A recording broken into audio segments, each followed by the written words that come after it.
The Little Bird and the Evergreens.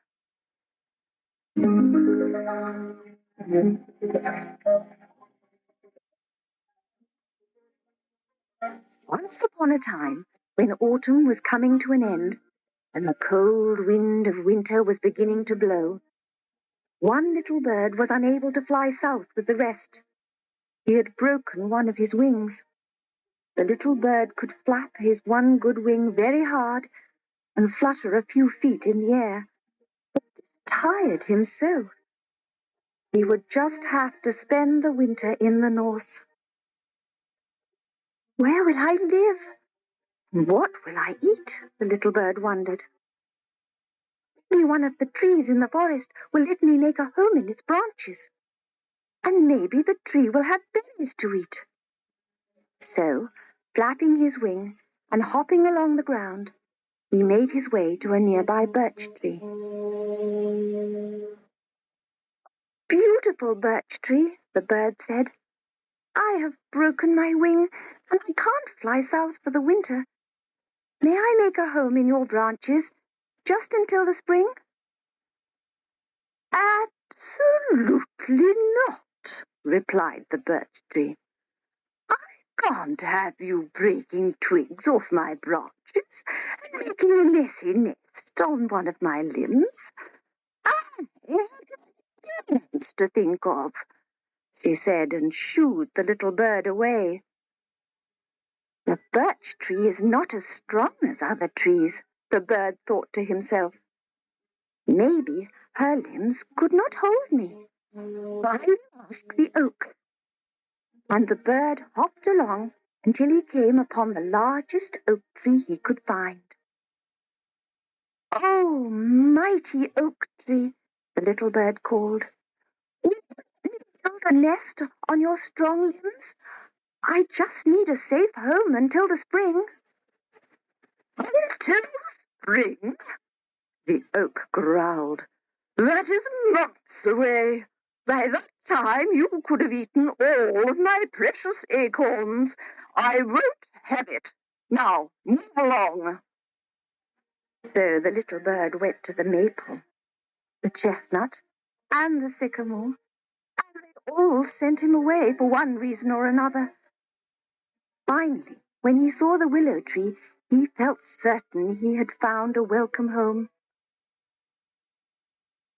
Oh, gentle willow, the bird said happily, I could not fly south this winter, for I have a broken wing. May I live among your branches just until the spring? But the willow did not seem gentle when she heard the little bird's request. Excuse me, said the willow, her leaves bristling. Don't believe we know each other, and willows never talk to strangers. Sure you'll meet some lowly tree who'll take you in. Don't bother us willows. Please leave at once. And then the willow tree just ignored the sad little bird. What can I do? What can I do? The bird cried as he hopped away.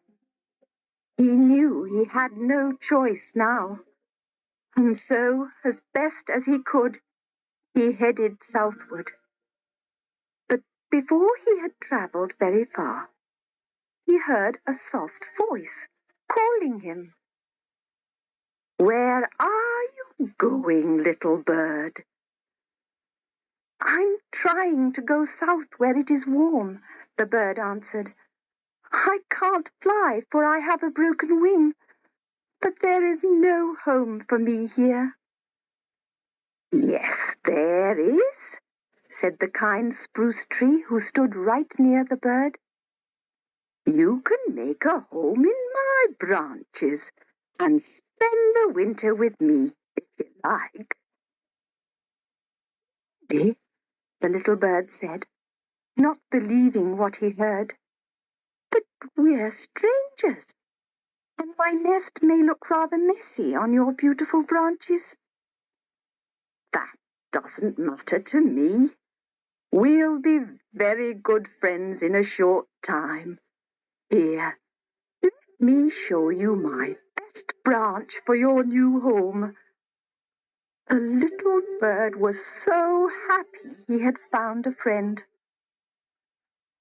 And then the little bird heard another kind voice. "Hello, little bird," said a nearby pine tree.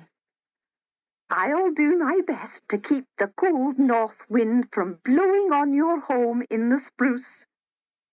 And you can eat berries from my branches," piped up the juniper tree who was next to the pine. "I have enough to last you all winter." "Thank you all so much," the little bird said, and he set about gathering twigs for his nest in the spruce tree.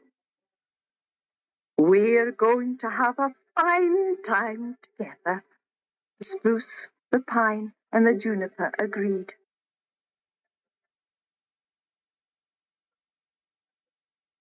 The other trees the bird had spoken to, however, did not approve of the spruce, the pine, and the juniper, let alone the little bird. "I would never let an untidy bird live on my limbs," said the unfriendly birch. "That silly juniper is just giving away her berries," said the miserly oak. "I would not associate with the likes of them," the haughty willow said. The maple, the chestnut, and the sycamore all agreed, and as well as they could, they turned their backs on the spruce, the pine, the juniper, and the happy little bird. That very night, when the little bird was snuggled in his new nest, and the spruce, the pine, and the juniper were asleep, a cold north wind came into the forest. "May I blow on all the leaves and each branch of every tree in the forest?" the wind asked the Frost King.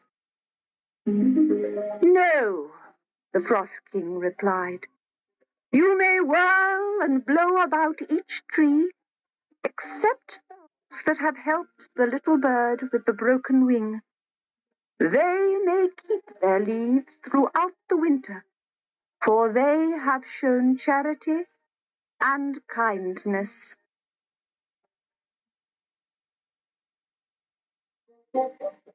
This is why the spruce, the pine, and the juniper are forever green throughout the year. So don't be surprised when you walk in the woods if you find some happy birds nestled on their branches. And when you bring a spruce or a pine into your home for Christmas, remember the goodness they have taught.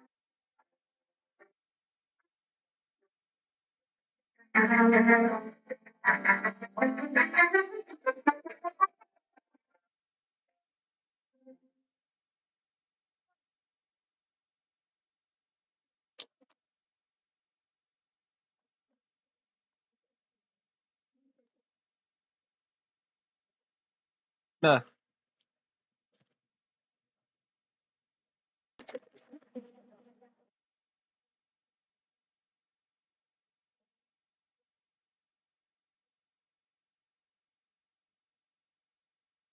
The Little Fir Tree. Far away in the deep forest there grew a pretty little fir tree. Although the sun shone and the air was fresh, the fir tree was not happy, not at all.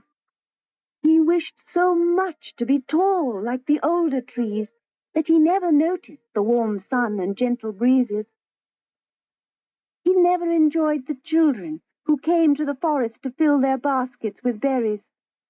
And when the boys and girls sat down near the little tree and said, "Oh, what a pretty little tree," he was even more unhappy than before. "If only I were as tall as the other trees," complained the little fir tree. "Birds would build nests in my branches, and I would be able to see the wide world. When the wind blew, I would bow proudly, just like the others." The fir tree was so concerned with himself that he never took pleasure in the sunset, or songbirds, or the beautiful clouds overhead. Sometimes in the winter, when the forest was covered with sparkling snow, a rabbit would go by and jump as high as the little fir tree's middle branches. How awful he felt to be nearly as high as a rabbit's hop. In the autumn, woodcutters arrived to cut down the largest trees. The fir tree shuddered when he heard the great trees crash to the ground. After the men collected a cartload, the trees were stripped of their branches and taken from the forest.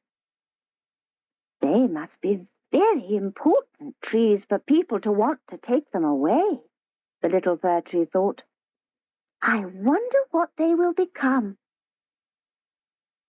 One day, when the woodcutters were in the forest, a stork visited the little fir tree. "I have flown over every sea to Egypt and back.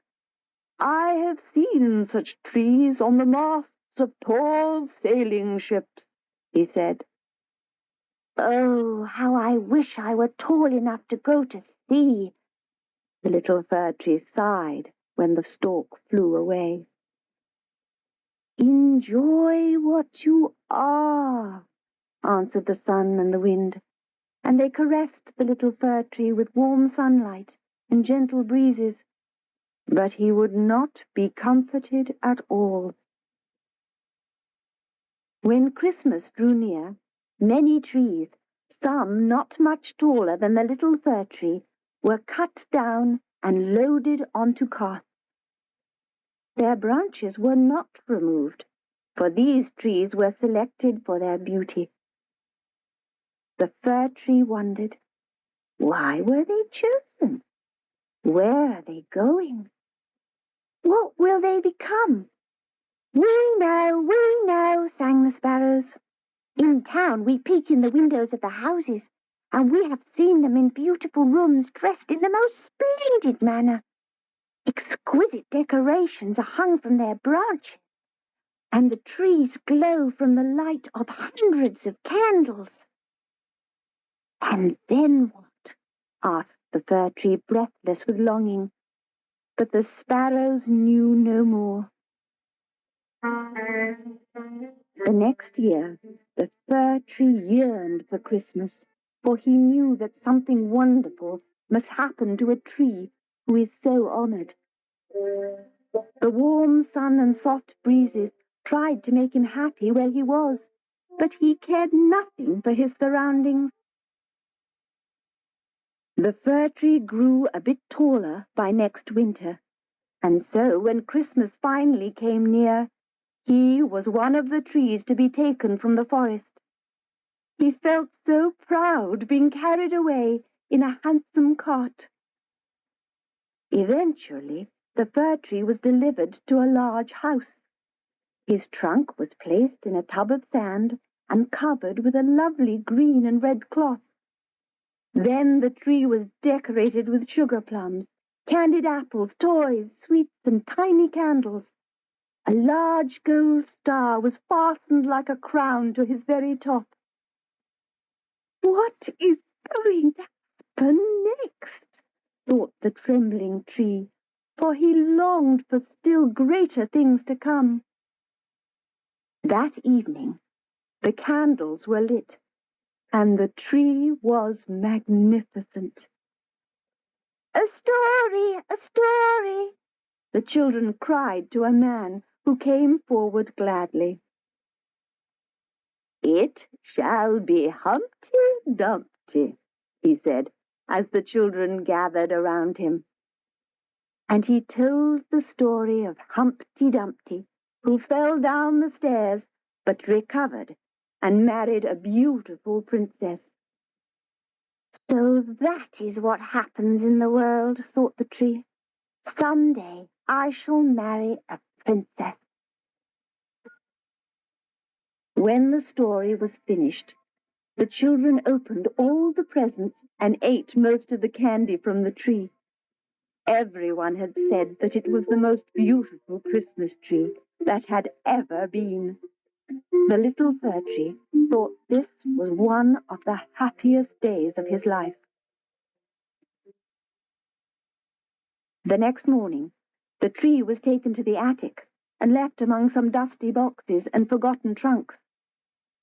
There he waited, day after day, for something new to happen, something greater than had ever happened before.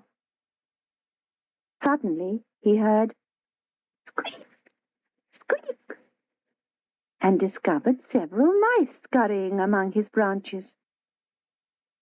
"Where did you come from?" they asked. "Before I was brought here, I lived in the forest." And he told them all about the warm sun and soft breezes and the kind birds. "How happy you must have been," said the mice. "Happy?" The fir tree replied in surprise. "Yes, I suppose those were the good times," he said. And he went on to tell them all about Christmas Eve, when he had been adorned with presents and candles. "Oh, how happy you must have been then, old fir tree!" exclaimed the mice. "Old? I'm not old at all," the tree exclaimed. "I am still young.